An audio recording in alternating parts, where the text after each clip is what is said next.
ہمارا دیہاتی ماحول زمیندارہ ماحول ہے، نہیں اب تو شہروں میں بھی یہی حال ہے۔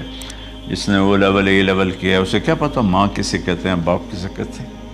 تو میں نے اپنی آنکھوں سے باپ کی بے بسی اور بیٹے کا غرانہ ایک دفعہ نہیں کتنی دفعہ دیکھا۔ تو میرے واسطے آج تک ہی کیتا ہے، تو میرے واسطے آج تک ہی بنایا ہے۔ وہ کہتا ہے اچھا میرا بچہ جداں جوان ہو سو آپ پہ سمجھ جسو۔ جبریل انسانی شکل میں آئے کہ یا رسول اللہ کچھ سوال کی، قیامت کب آئے گی؟ کہا اللہ کو پتہ ہے۔ کہا کوئی نشانی؟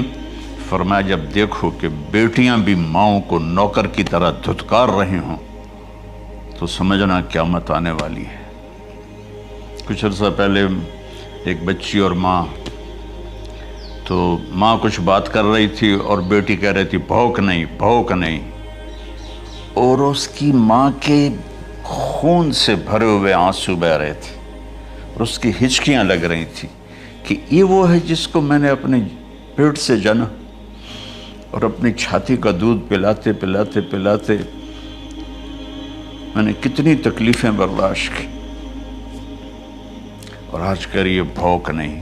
کہ ایک بدو آیا صحابی کا، یا رسول اللہ میرا باپ مجھ سے پوچھے بغیر میرے مال کو خرچ کر دیتا ہے۔ آپ نے فرمایا بلاؤ گئی۔ جب اسے پتہ چلا کہ میرے بچے نے میری شکایت کی ہے تو اسے بڑا دکھ ہوا، تو اس نے دل ہی دل میں چند اشعار پڑھے، زبان پہ ادا نہیں دل میں آئے۔ تو جب وہ مسجد میں انٹر رہا تو جبریل پہلے آئے بیٹھے تھے کہ یا رسول اللہ اللہ فرما رہے ہیں اس سے کہو کہ پہلے وہ اشعار سنائے جس کو اس کے کانوں نے نہیں سنا، لیکن اللہ نے من فوق عرش ہی سن لیا ہے، عرش کے اوپر اللہ نے سن لیا ہے۔ تو آپ نے اس سے ارشاد فرمایا کہ تمہاری بات ہم سنتے ہیں باپ بیٹے کی، لیکن پہلے وہ شعر سناؤ جو تیری زبان سے ادا نہیں ہوئے، تیرے کانوں نے نہیں سنے، تیرے دل کی گونج تھی اور تیرے دل کی آہ اور فریاد تھی جو دل ہی میں گھٹ کے رہ گئی، اسے اللہ نے سنا ہے۔ وہ کہتا ہے سناؤ۔ کہنے لگا یا رسول اللہ آپ کا رب ہر وقت ہمارے ایمان کو آپ پر زیادہ سے زیادہ بڑھاتا رہتا ہے، اس ذات کی قسم جس کے قبضے میں میری جان ہے۔ یہ چند میرے دکھ بھرے خیالات الفاظ کی شکل میں ڈھلے، لیکن میری بزم تصور میں ہی رہے اور وہیں دفن ہو گئے، باہر نہیں نکلے، میری زبان سے ادا نہیں ہوئے، میرے کانوں نے نہیں سنا، آپ کے رب نے سن لیا۔ اب نے کہا اچھا بتاؤ تو نے کہا کیا تھا؟ تو انہوں نے کہا جی میں نے بچے کی جب سنی شکایت میری کی ہے تو میں نے کہا تھا غضوتک مولودا وعلتک یافعا تعل بما اجنی علیک وتنہل وَإِذَا ذَاقَتْكَ بِالسُّقْمِ لَيْلَةً لَمْ أَبِتْ لِلسُّقْمِكَ إِلَّا صَاهِرًا أَتَمَلْمَلُ كَأَنِّي أَنَا الْمَتْرُوكُ دُونَكَ بِالَّذِي تُرِكْتَ بِهِ دُونِي وَعِنِي تَحْمَلُهُ تَخَافُ الرَّضَى نَفْسِي عَلَيْكَ وَإِنَّهَا لَتَعْلَمُ أَنَّ الْمَوْتَ وَقْتٌ مُؤَجَّلٌ فَلَمَّا بَلَغْتَ السِّنَّ وَالْغَايَةَ الَّتِي إِلَيْهَا مَدَى مَا فِيكَ كُنْتُ أُؤَمِّلُ جَعَلْتَ جَزَائِي غِلْظَةً وَفَظَاظَةً كَأَنَّكَ أَنْتَ الْمُنْعِمُ الْمُتَفَضِّلُ فَلَيْتَكَ إِن لَّمْ تَرَعَ حَقَّ أُبُوَّتِي فَعَلْتَ كَمَا الْجَارُ الْمُجَاوِرُ يَفْعَلُ فَأَوْلَيْتَنِي حَقَّ الْجِوَارِ وَلَمْ تَكُنْ عَلَيَّ بِمَالٍ دُونَ مَالِكَ تَبْخَلُ۔ میں بھی ترجمہ کرتا ہوں۔ اس کا میرے نبی پر کیا اثر ہوا کہ آپ کے ٹپ ٹپ آنسو گر رہے تھے اور آپ کی داڑھی آپ کے آنسوں سے تر ہو رہی تھی۔ یہ اتنا فصیح کلام ہے کہ عربوں کو بھی پسینہ آ جائے گا ترجمہ کرنے کے لیے، تو میں تو عربی نہیں ہوں، لیکن یہ فخر تو حاصل ہے، بھلے ہیں یا برے ہیں دو چار قدم ہم بھی تیرے ساتھ چلے ہیں۔ کچھ عرصہ اہل علم کی محفلوں میں بیٹھے، کچھ زبان کی شناسائی ہوئی، تو میں اپنی کم مائگی کے ساتھ اس کا ترجمہ کروں گا۔ وہ کہتا ہے غزوتک مولودا وعلتک یافعا تعل بما اجنی علیک وتنہل تنحل، میرے بیٹے جس دن تو پیدا ہوا ہم نے اپنے لیے جینا چھوڑ دیا، ہوئے ہوئے ہوئے ہوئے، ہم تیرے لیے جیے۔ تیری ماں تجھے دودھ پلاتی تھی، میں تیرے لیے روٹی کے نوالے لاتا تھا، میری ساری کمائی پہلی اور آخری سب تیرے اوپر لگتی تھی۔ تجھے خوش دیکھتے تھے تو خوش ہوتے تھے، تجھے روتا دیکھتے تھے تو ہم روتے تھے۔ وَإِذَا ذَاقَتْكَ بِالسُّقْمِ لَيْلَةً لَمْ أَدْلِ سُقْمَكَ إِلَّا سَاهِرًا أَتَمَلْمَلُ۔ جب تو کبھی بیمار ہو جاتا تھا تو تیرے سرانے بیٹھ کر ہم ساری رات روتے تھے اور دعائیں کرتے تھے، یا اللہ ہمارے بچوں کو بچا لے، ہمارے بچوں کو صحت دے دے۔ اس تڑپ میں ساری رات میں جاگتا تھا، تیرے لیے میں نے اپنا سب کچھ لگا دیا، اپنے لیے جینا چھوڑ دیا، اپنی خواہشات کو دبایا، تیری ہر خواہش کو پورا کیا۔ تجھے مسکرانے کے لیے، تجھے ہنسانے کے لیے میں دھکے دھوڑے کھاتا رہا، کبھی گرمی لو کی جھلسا دینے والی ریت اور کبھی سردی کے سرد ہوا کے تھپیڑے، لیکن میں ان دونوں سے گزرتا ہوا تجھے پالنے کی خاطر اپنے آپ کو کھپاتا رہا۔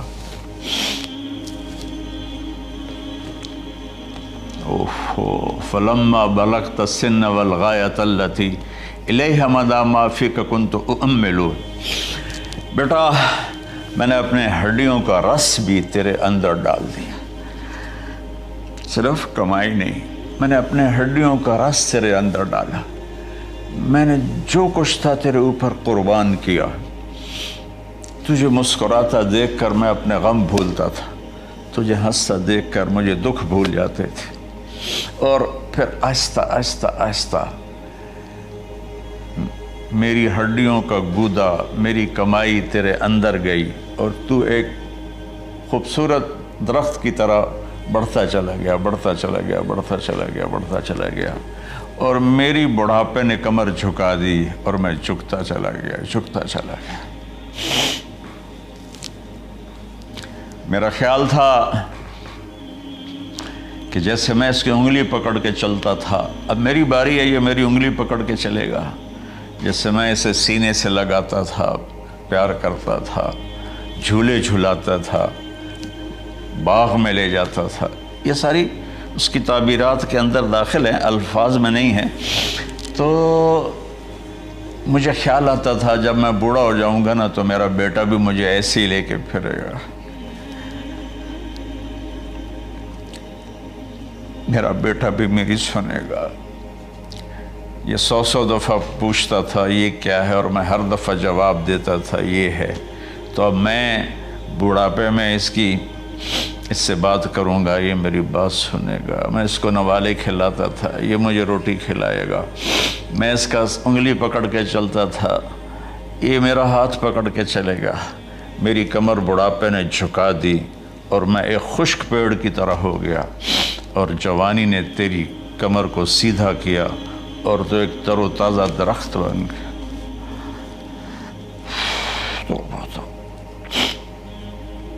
تو مجھے خیال آیا کہ میں نے 20 سال اس بچے کو پالا ہے، ابھی اپنی ماں اور باپ کو دیکھے گا، لیکن ایک دم اچانک کیا ہوا؟ فلما بلغت السن والغایۃ التی الیہا مدی ما فیک کنت اؤمل۔ جب تو اس عمر کو پہنچا جس میں ہماری امیدیں تیرے ساتھ لگ گئیں، ہمیں بڑھاپے نے بے آسرا کر دیا اور تیری جوانی نے تجھے ہمت دے دی، تب ہمارا خیال آیا کہ اب یہ ہمارے ساتھ وہی کرے گا جو ہم نے اس کے ساتھ کیا۔ لیکن کیا ہوا؟ جعلت جزائی غلظۃ وفظاظۃ کأنک انت المنعم المتفضل۔ تو اتنا بدتمیز ہوا، تیری زبان چھری بن گئی، تیرا رویہ زہر بن گیا، اور میری ساری زندگی کی محنت کا بدلہ تو نے مجھے نافرمانی سے دیا، بد اخلاقی سے دیا، بدتمیزی سے دیا۔ میں حیرت بھری نظروں سے تجھے دیکھتا رہا اور میں اپنی پچھلی 20 سالہ زندگی کو جھٹلاتا رہا کہ میرے خیال میں اس کا نوکر ہوں اور یہ میرا مالک، میں اس کا باپ نہیں، میں اس کا نوکر ہوں، کیونکہ ماں باپ کے ساتھ ایسا کوئی نہیں کرتا ہے، یہ میرا مالک ہے اور میں اس کا نوکر ہوں، اس لیے مجھے ڈانٹ رہا ہے۔ کتنے بچوں کو میں نے یہ کہتے سنا اپنے باپ کو، تو میرے واسطے آج تک کیتا کی، تو میرے واسطے آج تک بنایا کی، اور جو باپ بے بسی کی تصویر بنا ہوتا تھا وہ شکلیں بھی میرے سامنے ہیں۔ تو کمال کے اشعار میں سوچ رہا ہوں جو میرا یہ حال ہے 1400 سال بعد کہ میرے آنسو نہیں رک رہے، تو اللہ کے نبی تو زارو قطار روئے تھے، داڑھی آنسوں سے تر ہو گئی تھی۔ کہا بیٹا جب تو نے میری ساری زندگی کی محنتوں کا بدلہ بدتمیزی سے دیا، گالی گلوچ سے دیا، دھکے دے کر باپ کو گھر سے نکال دیتے ہیں، تو بیٹا میں یہ سمجھا کہ تو نے ایک خواب دیکھا تھا، تو نے ایک خواب دیکھا تھا کہ تو باپ ہے اور یہ بیٹا ہے۔ اصل حقیقت یہ ہے کہ یہ مالک ہے اور میں نوکر ہوں۔ پھر آگے کہتا فَلَيْتَكَ إِن لَمْ تَرَ حَقَّ أُبُوَّتِي فَعَلْتَ كَمَا الْجَارُ الْمُجَاوِرُ يَفْعَلُ۔ اچھا چلو بیٹا تو نے مجھے باپ تو نہ سمجھا، چلو ایک پڑوسی سمجھ لو۔ عرب میں پڑوسی کا بہت خیال کیا جاتا تھا، اور یہ عرب کی شان تھی کہ اپنے پڑوسی کو وہ عزت دیتے تھے جو اپنے گھر میں ایک دوسرے کو عزت دیتے تھے۔ تو اس نے پھر اس کی طرف اشارہ کیا کہ اگر میں تیرا باپ نہیں ہوں، تیرے رویوں کو دیکھ کر تو یہی لگتا ہے کہ میں تیرا نوکر ہوں، تو میرا مالک ہے، تو چلو اتنا تو کر دے جتنا ایک پڑوسی کے ساتھ کرتا ہے۔ فَأَوْلَيْتَنِي حَقَّ الْجِوَارِ وَلَمْ تَكُنْ عَلَيَّ بِمَالٍ دُونَ مَالِكَ تَبْخَلُ۔ تو پڑوسی پر تو عرب خرچ کرتے ہیں، تو بھی تھوڑا سا میرے اوپر خرچ کر دیتا اور تو بخیل نہ بنتا، اور میرے خوابوں کو چکنا چور کر دیا، میری امیدوں پر پانی پھیر دیا، میرے بڑھاپے کو ذلت اور رسوائی میں بدل دیا۔ اچھا میرا پتر جا خوش رہو۔ ماں باپ کہاں بد دعائیں کرتے ہیں؟ تو میرے نبی کی آنکھوں سے آنسو، یہ ساری داڑھی تر ہو گئی، تو آپ نے اس کے بچے کو گریبان سے پکڑا اور جھٹکا دے کر دھکا دے کر دفع ہو جا، انت و مالک لابیک، تو اور تیرا سب کچھ تیرے باپ کا ہے۔ حضرت علی رضی اللہ تعالیٰ عنہ سے کسی نے پوچھا کہ آپ کے بیٹے حسن کیسے بیٹے ہیں؟ کہا حسن میرا وہ بیٹا ہے کہ جب میں چلتا ہوں تو میرے آگے نہیں چلتا، میرے پیچھے چلتا ہے۔ جب کہیں بیٹھنے کا موقع آتا ہے تو یہ پہلے نہیں بیٹھتا، پہلے مجھے بٹھاتا ہے پھر خود بیٹھتا ہے۔ جب کھانے پر بیٹھتے ہیں تو یہ روٹی کی طرف ہاتھ نہیں بڑھاتا جب تک میں نہ بڑھاؤں، یہ سالن کی طرف ہاتھ نہیں بڑھاتا جب تک میں نہ بڑھاؤں۔ میں کمرے میں ہوں تو یہ چھت پہ نہیں چڑھتا کہ میرے باپ کی بے ادبی ہو جائے گی۔ میں حالانکہ چھت پہ چڑھنا ضرورت کے لیے ہوتا ہے، لیکن قربان جائیں اہل بیت کے ایسے ہی اخلاق ہوتے ہیں، آل رسول ایسے ہی ہوتے ہیں۔ میرے عزیزوں نوجوانوں سے کہہ رہا ہوں جن کے والدین زندہ ہیں، ہم تو محروم ہو گئے، وہ قبروں میں چلے گئے، لیکن میں اتنا مصروف رہتا ہوں۔ اب یہ کرونا کی وجہ سے گھر میں بیٹھے ہوئے ہیں، میری زندگی ایسے پہیے کی طرح گھومی ہے، اور پھر دل کی تکلیف، پھر اس کے ساتھ سر کا درد شدید۔